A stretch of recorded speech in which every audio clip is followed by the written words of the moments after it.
In this video, I'm going to show how to do the faggoting stitch, which is a very cool design to fill in any gaps. Here I'm going from a circle to an oval. Okay, I have finished up my wrapped row. I did here to there, and I left a gap of 2 spaces right here that are not wrapped because I want this to be the side. And then I did a wrapped row from here to there, and I've got my 2 spaces on the side so that these 2 areas are opposite each other. And so I've completed preparing this side and that side for my extension. Okay, you can see that I have this long extended arm, and it is about the size of the last wrapped coil, but obviously I need it to be bigger because I really want to shape it kind of like this. So I have to continue. Okay, I have my long extended arm, and I think I've got it the length that I want it, so I'm now ready to attach it. I did my little stitch through the coil to keep this from unraveling, and now I want to line up where this one ended so that that is going to be in the same place, and I'm going to do my locking stitch, my tie stitch actually. So I come in on the left and one more over the top, and we come up on the right.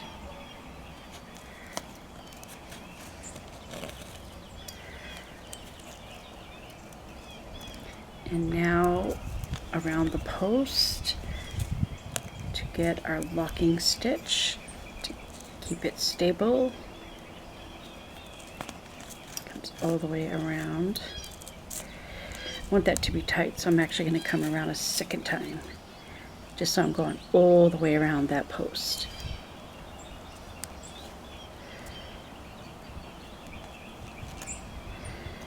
There. Okay, so now this piece is attached. I have my oval shape, and you can see that these are kind of flexible. Like if I want it to be more pointed, I could do that. Or if I want it to be more square, I can do that. So I have to be very careful with the next row, and I want to make sure that both sides are going to be the same. So I've switched to a more slender needle because I'm going to have to cut through my coil. Sorry. Okay, well I've gone twice around because I just want it to be a little bit more stable.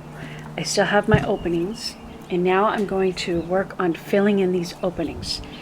My thread ended up right here, and I want to work my thread down here, so I'm just going to kind of weave it down through these stitches here to get my thread down to where I need it to be.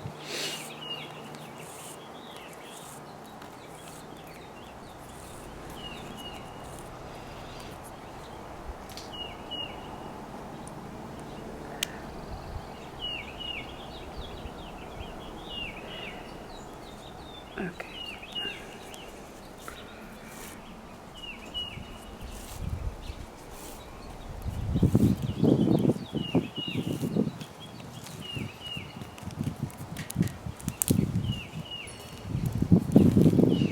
Alright, now we're going to begin the faggoting stitch. My thread is at the top right now, so I am going to come up through the bottom. I'm going to come right through the wrapped row.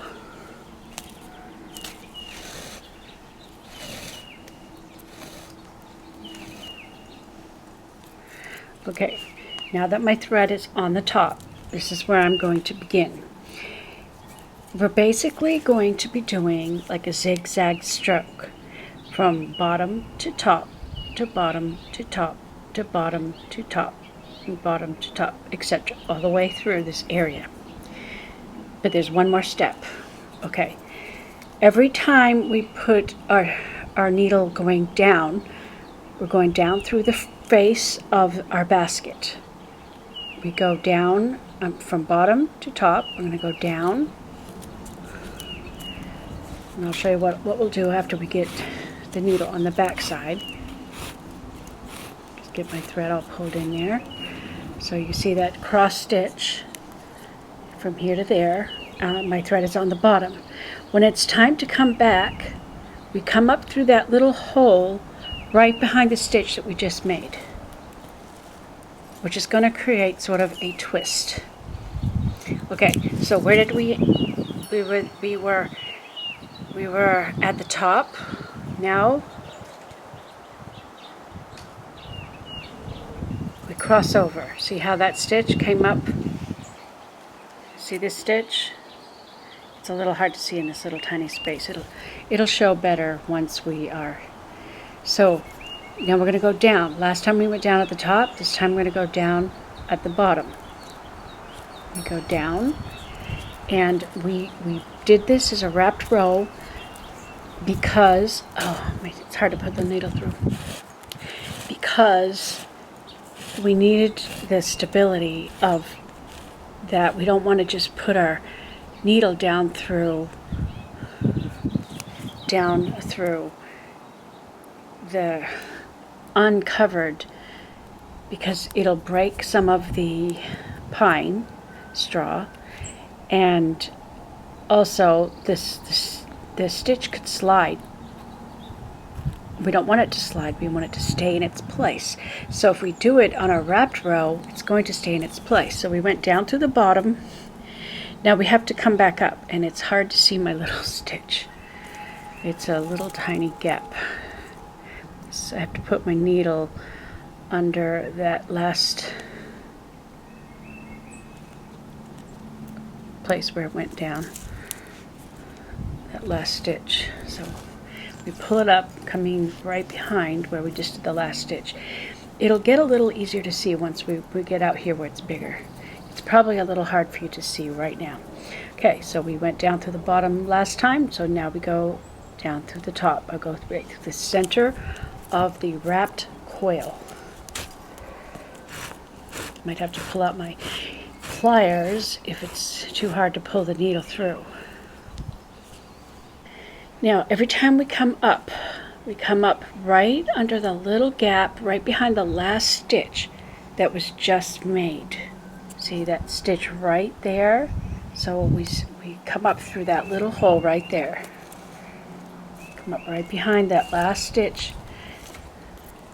and then we pull it over here. And see how it grabs it, it pulls it over, so it's going to create like a little twist in the threads. Okay, I'm a little further along, so I think you could see it a whole lot better. I had just came up from behind this stitch. The last place I went down was at the top, so now I need to go in the bottom. Go down through the bottom, the center of the coil, the center of the wrapped coil. And see, watch how that grabs that thread and it pulls it over. And it creates this cool faggoting stitch. Now, every time you come back up, you come back right behind the stitch that we just made. We made that stitch right there, so we come up through this little hole right there. We come up right behind it. Every up stitch is going to come through that back stitch. And see see how that pulls that right over there? Now we go down through the top, through the center of the top wrapped coil.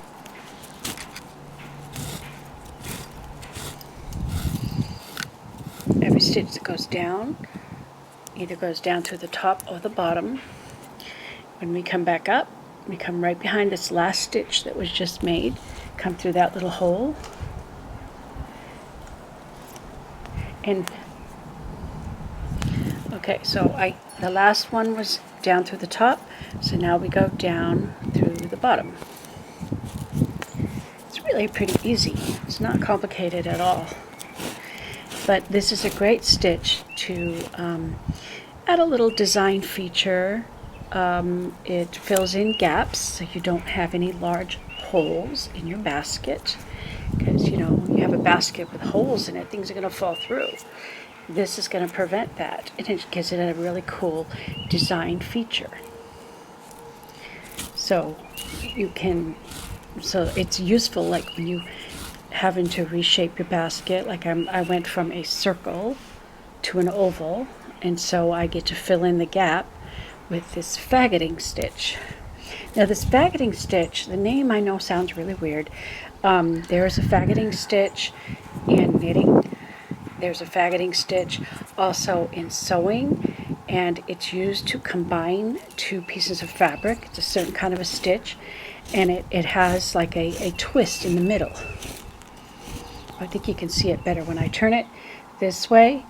You can see where the stitches kind of cross over each other. See how they cross over? So this is basically like a twist. You can kind of feel it. It's kind of indented right in the middle. It kind of goes down and it's up on the top sides. Okay, so I come up through this little gap. And then we go down through the top.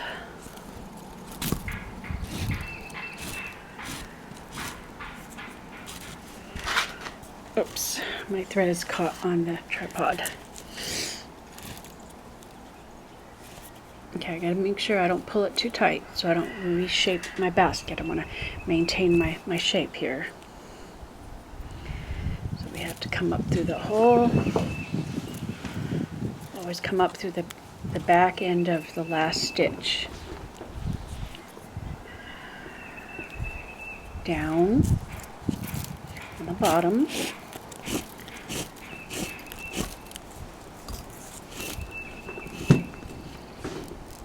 And then we come behind that last stitch. Then we go down through the top.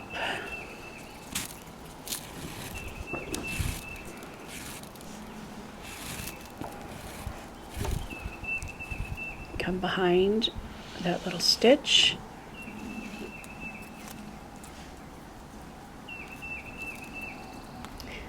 And then down.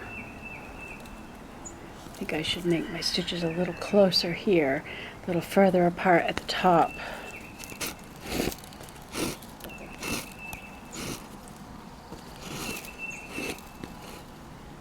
Always come back up behind that little stitch.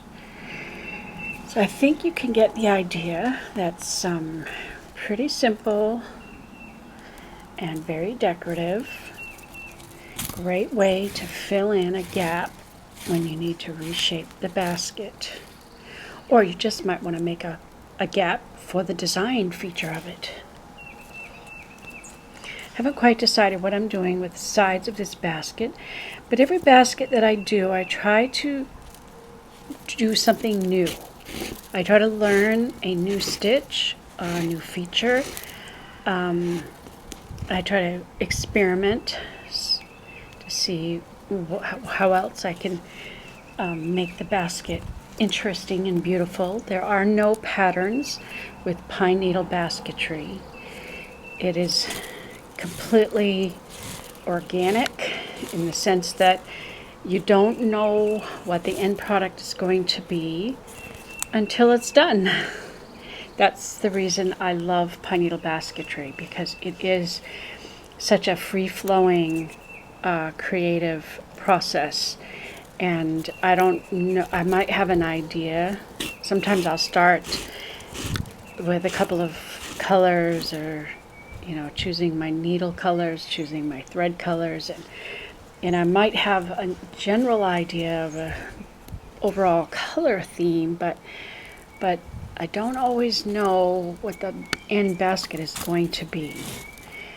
Sometimes the basket kind of, as I see what's happening, it kind of tells me, okay, you need to change the color, or you need to change the stitch at a certain point. And so I just kind of let the materials speak to me as I go. Now I'm really loving this black thread, black sinew. I really like the contrast of it against this natural dried light brown needles. I think that makes a great contrast. Will I change color and add another color? I don't know. I don't know. I do have an idea of how I want to do the sides. I'm sort of thinking that this basket would be a great, like, sit in the middle of the table as a bread basket or dinner roll basket. I think that, I don't know, that's kind of my thought behind the basket, but we shall see what comes of it. I'm thinking that the sides don't need to be very deep for a bread basket, but I definitely wanted to have an oval shape, and I didn't even come to that conclusion until I started with the black, and I was kind of liking the black contrast. See, I started with this light brown, and then I quickly changed to the black. And then as I saw that contrast, I said, you know what, this needs to be a bigger basket. And I really want to work with that brown and black contrast. And so that's when I decided this has got to be a bigger basket. This has to be like a bread basket. And I really want to work with the contrast of the black and the brown. So that is my thought process in developing the style. Whoops, kind of wrapped around everything here, and that happens sometimes.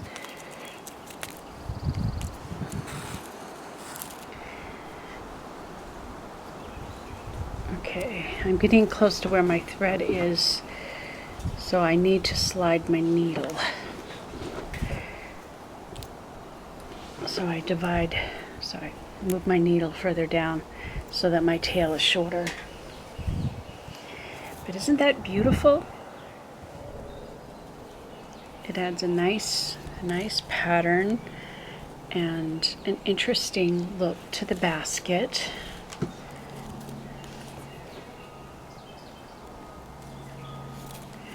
If ever you have trouble pulling your thread through, sometimes going through the wrapped rows can be a little tough. Just grab your pliers and you can pull your needle through if you have difficulties. So far I'm managing just fine. And oh yes, I need to point out the reason. Oh, I did it again. Okay, let's loosen this up.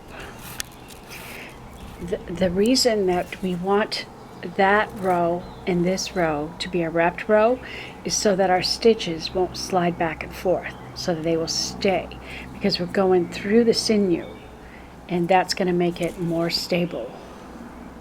I think I've mentioned the word stability quite a bit in the developing of this basket. See, I want to make a quality basket.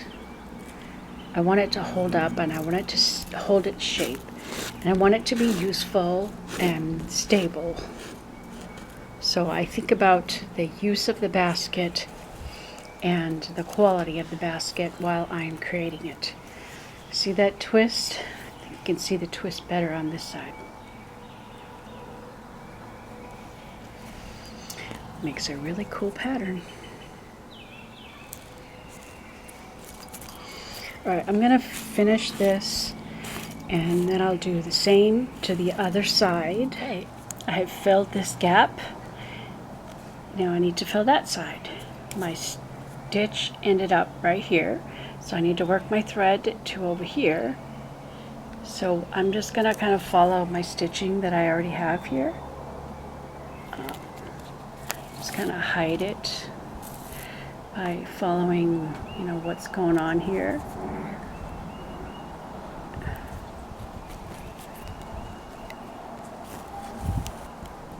Okay, here. I'll just pick up a couple of stitches and get it right behind there.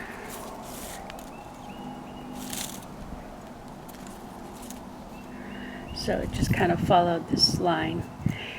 And now I will just go ahead and go right into the bottom. I'm on the bottom. I need to go down through the top.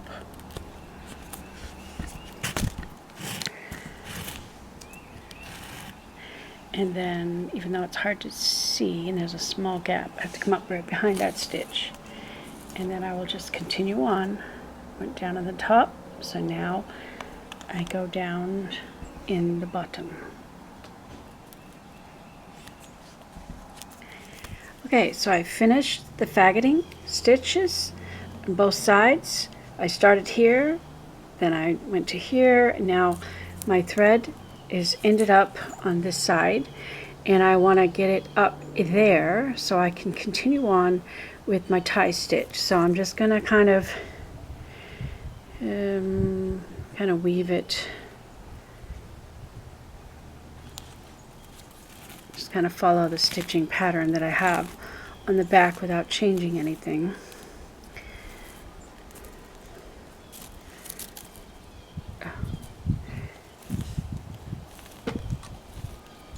Catch it here and follow this diagonal down and just catch it there so that it can just sort of camouflage right into, blend into that diagonal stitch.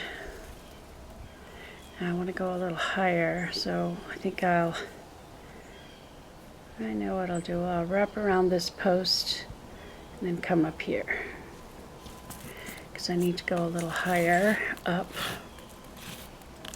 I'm just trying to hide my stitching so it's not detectable to get back to where I want to be.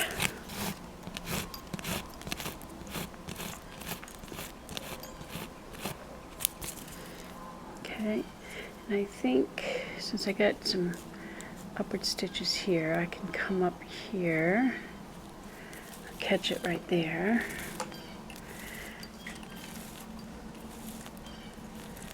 And then I can follow this diagonal stitch down that way, and I will catch it somewhere down here.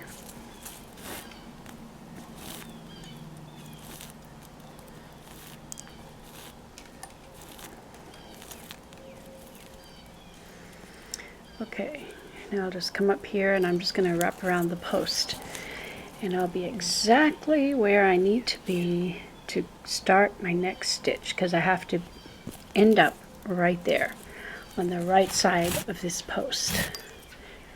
And from here I can continue. I don't know how much bigger I'm going to make the whole basket. So here I can go into my next stitch, reaching across. I'm on the right, so I go to the left of the post, and I will continue on with my tie stitch.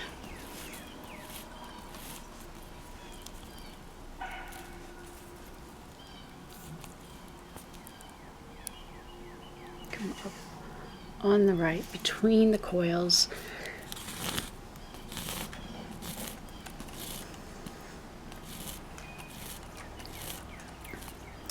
So I'm back in business, coiling the basket, and for the most part my base is done. I finished the stitch, and I want to show something to you. Okay, as we look at this faggoting stitch, it sort of has a dip down in here. The stitches are high, and then they go down and they come up. So it sort of has a little dip right in here. On the reverse, it's the same. So it's high, low, high. And you can see the twist. See how they cross over each other? They sort of make a twist. Basically, the thread is doing a figure 8 because it's going down, up, and then it comes down and up, and it crosses over. It's kind of like making a figure 8. See if we can follow one. It's coming down, and it comes under, it comes over the top, crosses over. See, it's basically making figure 8s. It kind of swaps sides, and it has a little twist. And so that's what it looks like. The faggoting stitch for filling in gaps or for design. Wow, that looks like an eyeball. Doesn't it look like an eyeball? Well, it's going to be a basket, and Right now I have everything flat because I want to make sure the basket is big enough for the purpose of which I think it's going to be used, and then I will decide how to build the sides if I change a stitch. I'm thinking about reversing the tie stitch so that the diagonals are on the inside and the straight lines are on the outside for the sides going up. Maybe. I don't know. That's my thought at the moment, but I could change my mind. Here's the back, and there's the front. I hope you found this useful. Please subscribe if you want to get more video tutorials. I also have a channel over on Rumble that it's completely devoted only pine needle basketry, and there are videos at that place that is not on YouTube, and I'll talk more about that later in another video. I hope you found this useful and helpful, and that you will